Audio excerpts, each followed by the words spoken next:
let's continue on with the rest of this interview. Why don't you tell me about a time when you successfully dealt with an unhappy customer? Well, while I was working at Aerie, there was a time where a mother came in with her 12-year-old daughter, and she wanted to return a bra that she had purchased for her daughter because she thought that it was damaged. My manager tried to explain to her that the bra wasn't fitting correctly and that it wasn't actually damaged, it just wasn't the right size, but the mother was not responding well to this. So the manager referred the mother and the daughter to me, and I realized that I needed to demonstrate to the mother that the bra was the wrong size. I couldn't just tell her.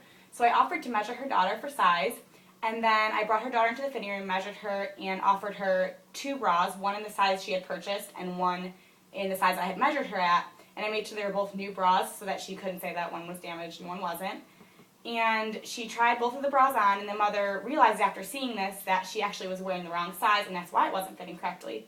So instead of returning the bra, she ended up purchasing the bra in the correct size.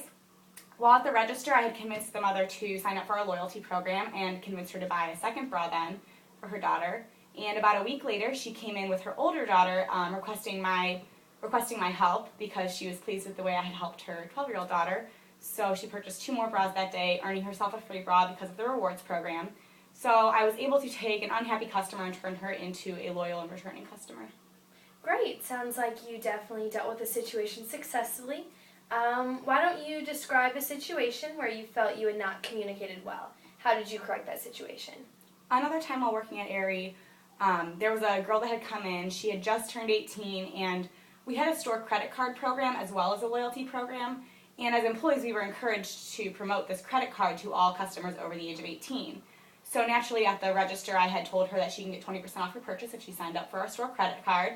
And the girl was very excited to get a discount, and she ended up signing up, and she got approved for the store credit card. And she came back later that day with her mother. Apparently, she was under the impression that the credit card was just a loyalty card, and so her mother was very upset that she had signed up for a credit card. I realized that because she was so young, she really didn't understand the concept of the credit card, and that I should have better communicated to her that it was a real card with bills that needed to be paid. And luckily, because she came in later that day, we were able to cancel the credit card, and she wasn't charged anything or anything like that.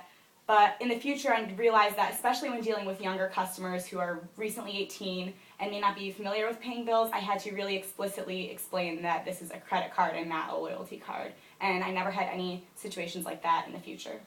Well, good. I'm glad you definitely learned from that situation. Why don't you tell me about a time when you went above and beyond the call of duty to get a job done? While I was working at Oil-Dri, my manager had asked me to perform a competitive advertising cost analysis. This task required looking through various magazines and locating all of the ads relevant to mycotoxin binders, which was one of Oil-Dri's products. And then I had to calculate the advertising expenditures of both Oil-Dri as well as their competition. So after estimating these costs and creating an Excel spreadsheet with all of the information of competitors and the advertising that they had in different magazines and the cost estimations, I realized that there were a lot of anomalies that made it appear as though the competitors were spending a lot less money on advertising than Oil-Dri. And there were some distinct reasons as for this that I realized that would not be explained through an Excel document. So I went through and I made a filtered table in Excel so that my manager could look at which companies were advertising in which magazines and how much they were spending and what ad sizes they were doing. And it would be a very simple presentation for him. And then on top of this, I went above and beyond what I was supposed to do, and I actually wrote a report summarizing my findings and then explaining why it seemed as though the competition wasn't spending as much. For example, the only magazines I had available were ones that Oil-Dri had advertised in. So there were other magazines out there that the competition had advertised in that Oil-Dri hadn't, and that is skewing the information to look like Oil-Dri spending more compared to their competitors. So my manager was very pleased with the fact that I went ahead and wrote this report for him. He praised me on finishing the project, which was estimated to take about 2 days, just in one day, and providing him with this extra piece of information to explain the data. And he came back to me for similar projects in the future because of that. Great. Well, that's about the end of the interview. Just one last question.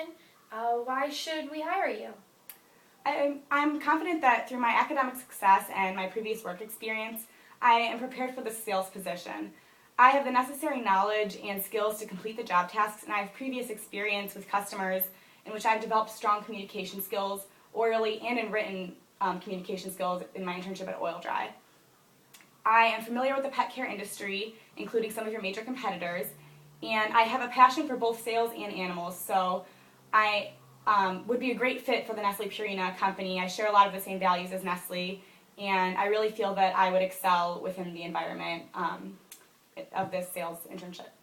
Great. Well, do you have any questions for us? Yes, I was wondering, based on what you've learned about me today, do you have any suggestions that would help me further pursue a career with Nestle in the future?